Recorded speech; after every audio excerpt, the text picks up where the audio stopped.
Olá, turma! Bem-vindos para mais uma aula de matemática. Hoje, quarto ano, a gente vai estar começando o nosso capítulo 8, falando sobre grandezas e medidas. Mas temos diversas medidas, diversas grandezas, então hoje nós vamos falar apenas da medida de tempo. Quando a gente fala de medida de tempo, a gente lembra logo dos instrumentos que a gente utiliza para a contagem do tempo, para marcar o tempo. Então, nós temos o calendário e o relógio analógico e o relógio digital. Então, quais são as informações que a gente pode obter em um calendário? Aqui a gente tem um modelo de um calendário mensal. Por que mensal?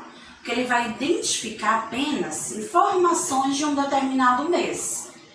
Agora mesmo nós estamos no mês de setembro. Então, se eu fosse pegar um calendário mensal, eu ia obter apenas a quantidade de dias do mês de setembro, quais são as datas daquele mês, em qual dia da semana começa o mês de setembro, em qual dia da semana termina o mês de setembro. Nesse calendário mensal, a gente pode obter as seguintes informações. A quantidade de dias da semana, uma semana tem 7 dias. A gente pode descobrir que em um dia, naquele determinado dia, vai ter a passagem de 24 horas. E também podemos descobrir a quantidade de dias desse determinado mês, que pode variar em 31 dias, 30 dias ou 28 dias. Não são todos os meses do ano que vão ter a mesma quantidade de dias, Alterna muito essa quantidade. Nós temos um único mês do ano com 28 dias, que é o mês de fevereiro, e os outros vão alternar entre 30 e 31 dias. Após observar um calendário, podemos perceber que o ano e o mês são unidades de medida de tempo, que nos ajuda a contar nessa passagem do tempo ao longo do dia, ao longo dos meses e ao longo dos anos. Um ano, ele é formado por 12 meses, que vai de janeiro a dezembro, e cada mês pode variar na quantidade de dias, como vimos. Pode ter meses com 28, 30 ou 31 dias. Ao todo, um ano tem 365 dias, com exceção no ano bissexto, que terá 366 dias. E esse ano bissexto, ele só ocorre a cada 4 anos. E aí vai ter um acréscimo de um dia a mais. E esse dia a mais, ele é encaixado no mês de fevereiro. Que no ano bissexto, ao invés de ter 28 dias, passa a ter 29 dias. Então é importante a gente lembrar quantos meses tem um ano, quantos dias os meses durante o ano vão ter. E é importante saber que um ano ele tem um total de 365 dias. São informações importantes que vão nos ajudar a desenvolver as atividades desse capítulo. Então vamos lá. Após pesquisarem sobre alguns animais, um grupo de alunos do quarto ano organizou os dados coletados em tabela. Nessa tabela, na tabela 1, a gente pode observar o tempo de gestação de alguns animais. Mas espera aí, o que é gestação? Gestação é o período que o filhote passa dentro da barriga da mãe. E isso ocorre, nos mamíferos. E aqui a gente tem os seguintes animais. O hipopótamo fêmea, que a gente tem um total de 240 dias. É importante observar essa informação na tabela. Ela está fazendo a contagem em dias, não é nem meses, nem ano. Camelo fêmea, ela leva 440 dias de gestação, uma leoa 120 dias e uma elefanta 660 dias. Então veja que aumenta, uma diferença muito grande do período de gestação entre os animais. Então vamos para alguns exemplos da questão 1. Entre esses animais, qual fêmea possui maior tempo de gestação? Então, para descobrir essa resposta, deixa a gente observar as informações da quantidade de dias na tabela. Então, claro, a elefanta é o animal que tem um período maior de gestação, pois o número 660 é o maior número encontrado na tabela. E olha que curioso, Um ano, a gente viu que tem 365 dias. Então, a elefanta, ela leva quase 2 anos para ter o seu bebê, o seu filhote. Né? Então, é um período de gestação muito longo. Letra B. Qual seria em meses o tempo de gestação da fêmea de um hipopótamo? Então, como a gente calcular, como a gente fazer para transformar esses dias em meses? Como a gente vai fazer para descobrir essa resposta? Então, a gente vai fazer, turma, uma divisão. Então, para a gente transformar a quantidade de dias em meses, nós vamos pegar a quantidade da gestação do hipopótamo, 240, e vamos dividir pela quantidade de dias que tem nos meses. Mas como a gente sabe, os meses variam, né? Ele tem 28, 30 ou 31 dias. Nesse caso específico para essa atividade, nós vamos considerar o valor de 30 dias. Então, por isso que nossa divisão vai ser feita por 30. Então, a gente vai ter que transformar, né, que dividir 240 por 30, e aí sim, a gente vai descobrir quantos meses tem o hipopótamo leva para ter o seu filhote. Então, nós temos no divisor 2 algarismos. E aí, o que é que a gente pode fazer? Há uma dica importante para esse tipo de divisão. Quando você vai dividir 2 números que terminam em 0, você pode isolar esse 0, ó, retira ele e vai apenas dividir os números que ficaram. Então, ficaram 24 para ser dividido por 3.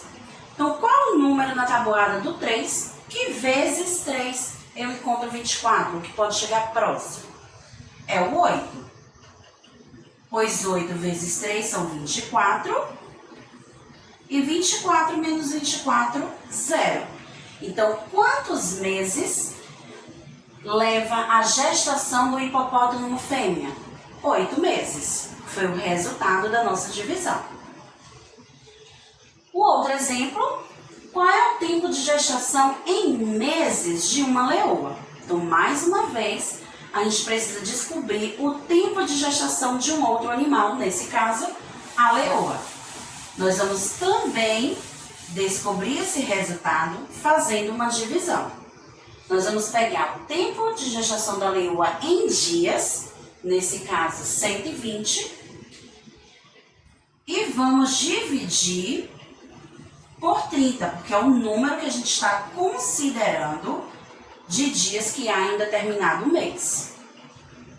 120 dividido por 30 são números que terminam com 0. Então, nós vamos isolar esse 0 e vamos dividir 12 por 3. Qual o número que vezes 3 nós encontramos 12? Ou 4. 4 vezes 3 são 12, então 12 menos 12, 0. Então, a leoa, ela leva 4 meses para poder ter o seu filhote. As outras questões, lanço esse desafio para vocês responderem aí no seu livro de matemática. Atenção! Para transformar os dias em meses, para descobrir quantos meses são, é necessário fazer uma conta de divisão. Uma outra dica importante que a gente vai ver na nossa aula de hoje é a seguinte. Você sabia que uma década corresponde a um período de 10 anos? Ou seja, quando a gente agrupa 10 anos, a gente está formando uma década. Então, lembre-se disso. Quando você escutar a palavra década, significa um período de 10 anos. A mesma coisa acontece com o século. Quando a gente forma um grupo de 100 anos, a gente está formando um século. Assim também com milênio. Milênio significa um grupo de 1000 anos. Nessa tabela, nós vamos observar a quantidade em anos que cada animal leva em vida. Nós temos o hipopótamo, que pode viver até 40 anos, o camelo até 50, o leão até 20, o elefante até 70, a tartaruga até 100, a arara até 60 e a jiboia até 20 anos. Agora, como a gente transformar essa quantidade de anos em décadas? Então, olha a dica, eu já sei que uma década é igual a 10. Então, se eu tenho 40 anos, é porque eu tenho 4 décadas. Eu apenas retiro o zero do final e vou obter as 4 dezenas, né? Que significam 4 décadas. E assim por diante, 50 anos são 5 décadas, 20 anos são 2 décadas e o resto você descobre aí sozinho, tá? Fico com você. Nós temos 2 perguntas importantes para a gente realizar observando as informações dessa tabela.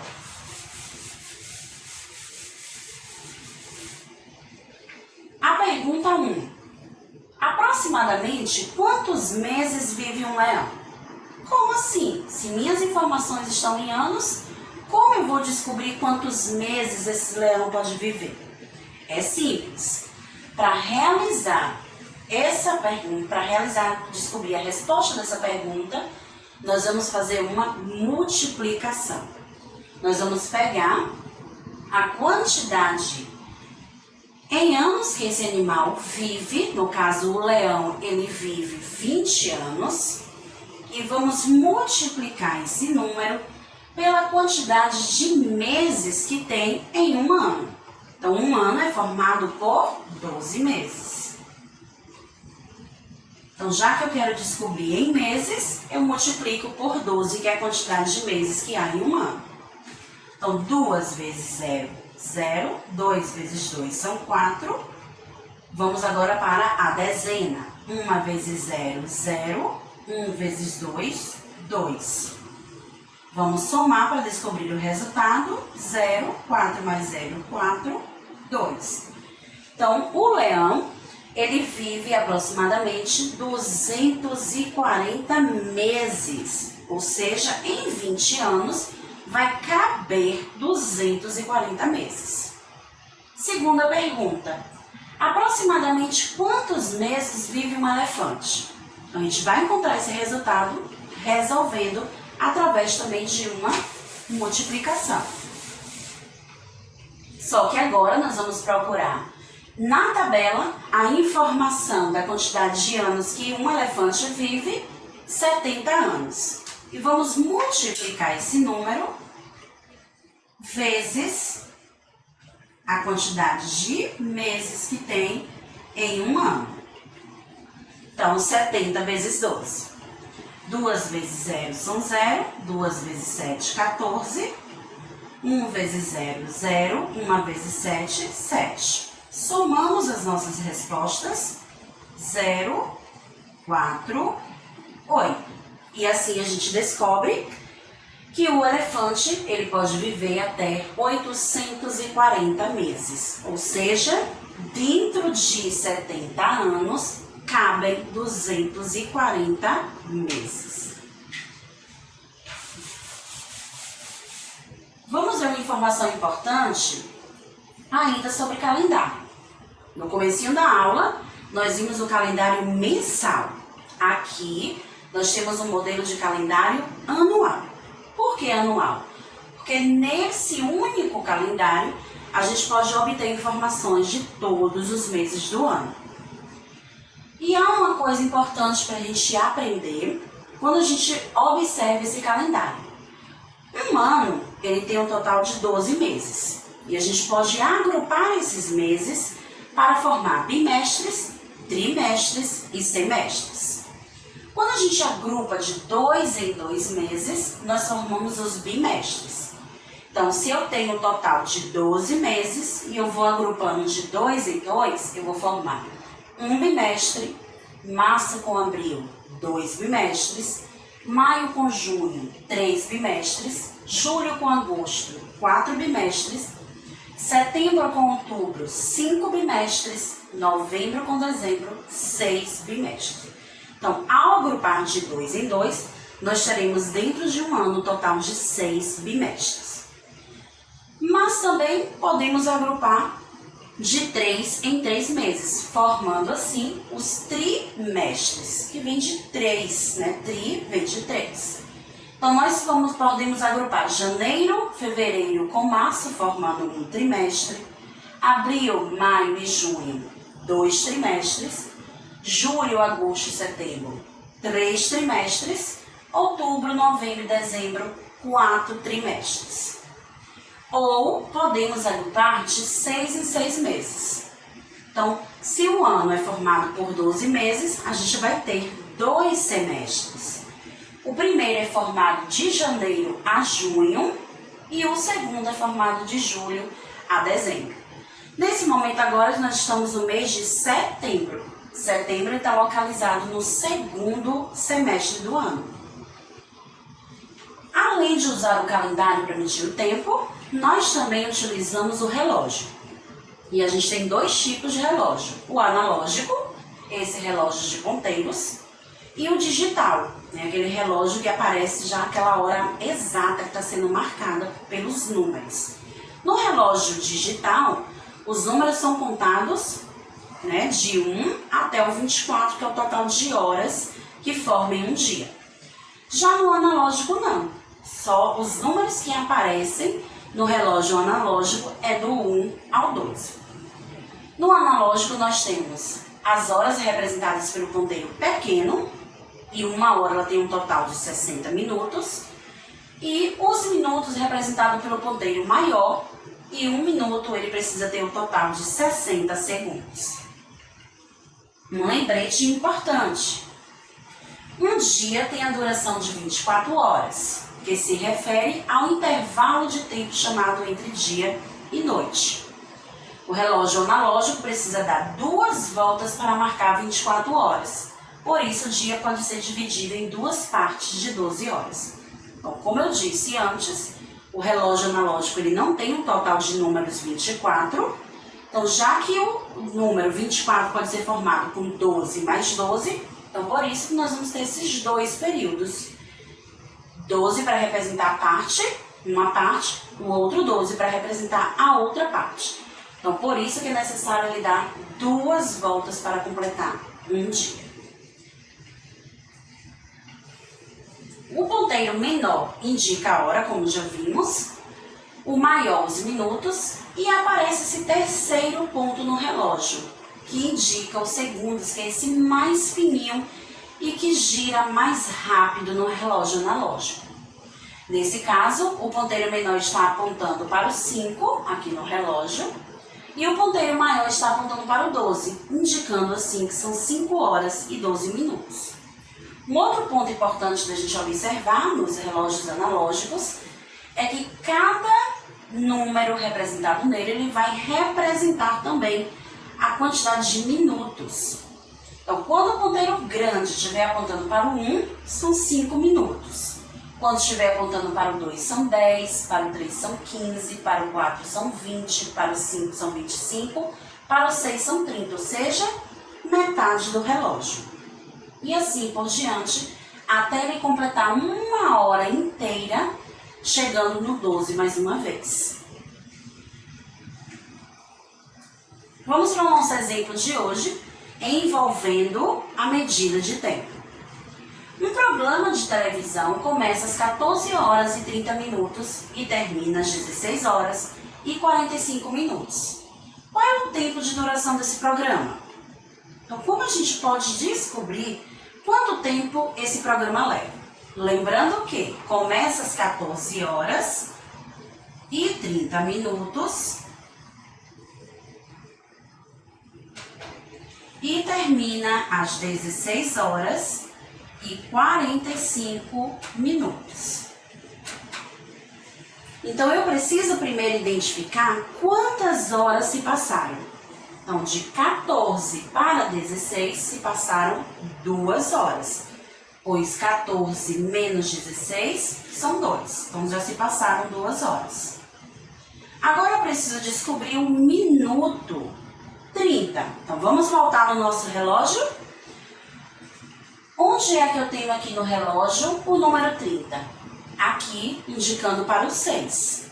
Então, de 30 até 45, eu vou contar de 5 em 5 e vou descobrir quantos minutos se passaram. 30 para o 35, 5 minutos. 35 para o 45, mais 5 minutos, formando 10. 40 para 45, mais 5, formando 15. Então, do 30 para o 45, se passaram 15 minutos. Então, dessa forma, o programa de TV leva o tempo total de 2 horas e 15 minutos. Então, veja que foi simples fazer essa contagem, pois a gente precisou primeiro descobrir a contagem, o intervalo de tempo entre as horas, depois o intervalo de tempo entre os minutos. Nosso próximo exemplo. Silas deve tomar um remédio de 6 em 6 horas. O primeiro comprimido foi ingerido às 8 horas. Em que horários ele deve tomar os próximos 3 comprimidos? Bem simples, turma. Se é de 6 em 6 horas, é porque a gente vai estar fazendo um acréscimo de 6 em 6. Primeiro horário, 8 horas. A nossa missão é descobrir os próximos 3 horários que ele deve tomar o remédio. Então, se ele tomou às 8, eu vou acrescentar mais 6 para descobrir o segundo horário. Então, 8 com mais 6, 14. 14 horas será o segundo horário que ele irá tomar o remédio. 14 com mais 6, 20 horas é o segundo horário que ele vai tomar o próximo remédio, ou seja, terceiro, né? Primeiro horário, 8 horas, segundo, às 14 horas, terceiro, às 20 horas. 20 mais 6 vai dar 26, mas opa, um dia só tem 24 horas. Então, temos que ter cuidado, porque quando chega nas 24 horas o tempo zera, então essas 2 horas a mais a gente vai ter 1 hora da manhã, 2 horas da manhã. Então, o terceiro remédio será tomado às 2 horas da manhã. Então, a gente foi apenas fazendo um acréscimo de 6 em 6 horas para descobrir os resultados de que horas ele deve tomar os seus compromissos. Então, é isso, turminha. Muita atenção na hora de estar fazendo a leitura das horas. Estudem bastante, respondam as atividades solicitadas por Tia Rose e nos encontramos na próxima aula. Tchau, tchau!